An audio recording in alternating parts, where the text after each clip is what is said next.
এই তুই যেন কোন ক্লাসে পড়িস? কেন জানিস না নাকি 12-এ? ও ঠিক আছে, তোকে কটা প্রশ্ন ধরি। ঠিক আছে বল। বল তো 14ই ফেব্রুয়ারি কবে? কেন 30 তারিখে? তাই? হ্যাঁ ঠিক আছে, তুই অন্য একটা প্রশ্নের উত্তর দে। আচ্ছা বল তো আমরা কোন গ্যাসে নিঃশ্বাস নিই?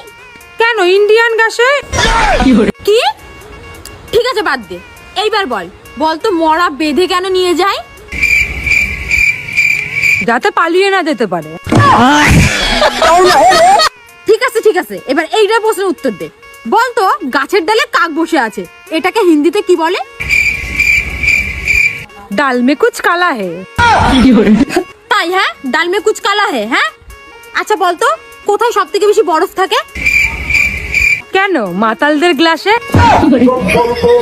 কি? মাতালদের গ্লাসে? হ্যাঁ আচ্ছা ছাড়, তুই অন্য একটা প্রশ্নের উত্তর দে। আচ্ছা বল তো জীবনে কোন দুটি কথা কখনো কাউকে বলতে নেই? যখন কাউকে বলতেই নেই তাহলে আমি তোকে বলতে যাব কেন? ওরে বাপ রে বাপ।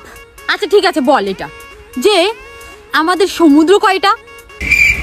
কেন দুটো? দুটো? কি কি? দীঘার সমুদ্র, পুরীর সমুদ্র। আচ্ছা বল তো পানিপথের যুদ্ধ কবে হয়েছিল? কেন 1947 সালে? 1947 সালে? হ্যাঁ 1947 সালে আমাদের দেশ স্বাধীন হয়েছিল। এই তুই যেন কোন